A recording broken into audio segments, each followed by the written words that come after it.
ജനക്കൂട്ടത്തോട് സംസാരിച്ചു, അവർക്ക് വേണ്ടിയുള്ള അത്ഭുതങ്ങൾ ചെയ്തു, പ്രസംഗിച്ചു.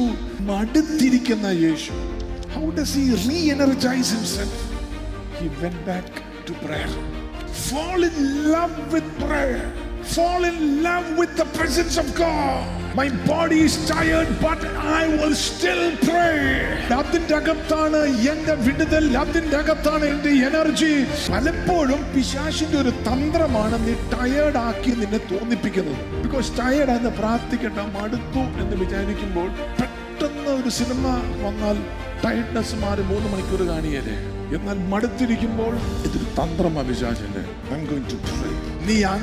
നീ കർത്താവിന്റെ സന്നിധിയിൽ ഇരിക്കുകയാണെങ്കിൽ your youth will be renewed, your strength will be restored, your energy will come back, the glory of God will take a hold over your life.